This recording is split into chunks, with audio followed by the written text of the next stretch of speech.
What does it actually mean to have no enemies? Is it when you forgive everyone who wronged you?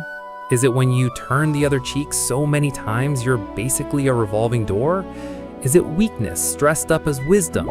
Or is it the highest form of strength a person can reach? I think about this question a lot, probably more than is healthy, and I've come to a conclusion that I don't think a lot of Vinland Saga fans are going to like. Thorfinn's philosophy, if you follow it literally, will get people killed. And honestly, I think Thorfinn knows that too. Thorfinn Karlsefni starts as a kid who watches his father get murdered right in front of him. And instead of grieving, instead of processing any of it, he stows away on his father's killer's boat and dedicates every single waking moment of his existence to getting strong enough to kill that man in return. That is not the origin story of a philosopher. That is a trauma response with good genetics and 2 daggers, and for an entire season, he is nothing but rage. He doesn't have hobbies, he doesn't have a personality. He has one goal and he sharpens it every day like a blade. It is genuinely hard to watch sometimes because you're looking at a child who has been hollowed out completely and filled back up with nothing but hatred. And the show doesn't let you forget that for a single episode. And then Askeladd dies, not by Thorfinn's hand, stolen from him. The one thing he lived for, the one thing that gave his entire existence any kind of structure, gone in an instant. And Thorfinn breaks. Not like a character arc break where they cry for one scene and then get stronger. I mean, he actually shatters. Season 2 Thorfinn is a shell. He's a slave, literally, working a field, and when someone beats him, he doesn't fight back. When someone humiliates him, he doesn't resist. He just takes it and takes it and takes it. And this is where most people point to the philosophy beginning. I have no enemies. It's beautiful on the surface. It's deeply seductive, especially if you grew up in anger or conflict and you're just tired. The idea that you could be so complete, so strong internally that you simply refuse to engage with violence, that you could break the cycle just by deciding to. It speaks to something in us that wants peace, that wants the fighting to stop, that wants to believe enlightenment is possible. But here's the thing that's been eating at me.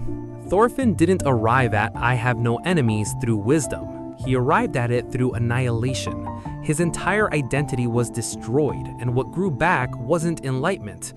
It was guilt, overwhelming, crushing every single face he ever killed, haunting him at night, guilt. The nightmares in Season 2 aren't subtle about this. He is drowning in the blood of people he murdered as a teenager, and the philosophy of no enemies is less a conclusion he reached and more a coping mechanism he desperately needed. And the difference between a philosophy built on truth and a philosophy built on trauma avoidance is the difference between something that liberates you and something that just replaces one cage with another. I need to be fair here, because there is real power in what Thorfinn does. When he kneels before Canute after everything, after all the history between them, and he just takes it. When he lets those guards beat him and doesn't throw a single punch back. These moments work because he's not being passive. He is actively, deliberately, with full consciousness, choosing not to fight. And that's genuinely different from being a coward. A coward doesn't fight because they're afraid. Thorfinn doesn't fight because he's decided with every fiber of his being that he will not become what hurt him. Every punch he takes without retaliating is a punch thrown at his past self. Every moment of restraint is violence against who he used to be. And for a lot of people, especially people who grew up in households full of yelling and fighting and broken plates, this is exactly the lesson they need.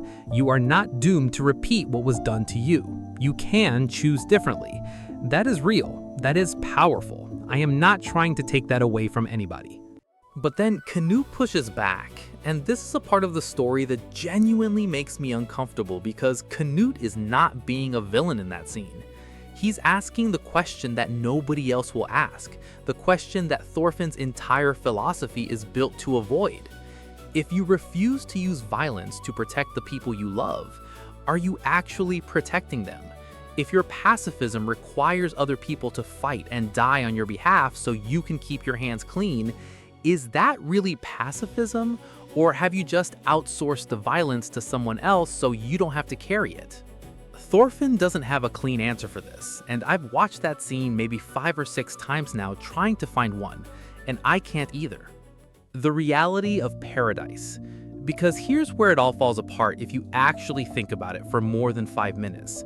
The quiet life he wants to build in Vinland, a land without war, without slaves, without swords, that paradise requires a lot of people doing violent things to make it possible.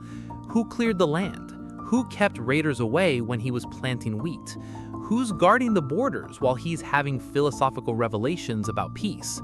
Somebody is. Somebody always is. And Thorfinn's philosophy has no way to account for that person. It has tools for enduring violence directed at himself. It has absolutely zero tools for preventing violence directed at the people he loves, except hoping really hard that it won't happen. And if you've read the manga, you know where this is going, and you know it doesn't hold.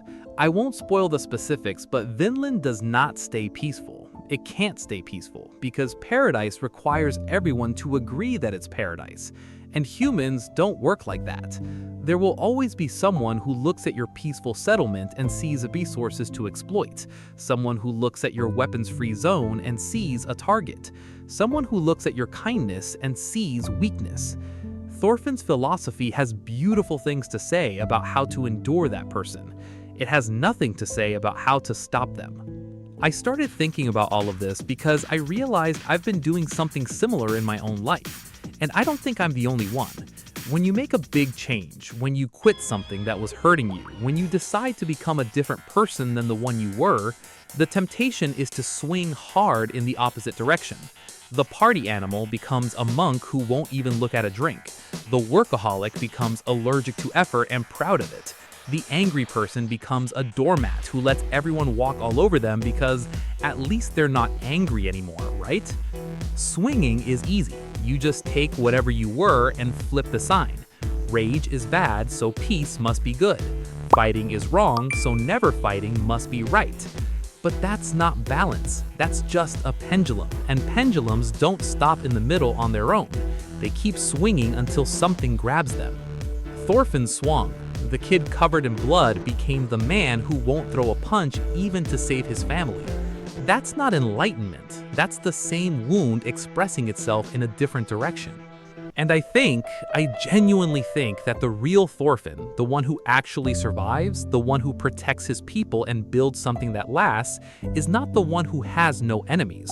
It's the one who knows exactly who his enemies are and chooses his battles with terrifying precision. It's the warrior who chooses peace, not because he can't fight, but because he knows what fighting costs and he refuses to pay it unless there's no other choice. That's not, I have no enemies. That's, I know what I'm protecting and I know what it costs to protect it, and I will pay that cost if I have to. You can't build paradise by refusing to defend it.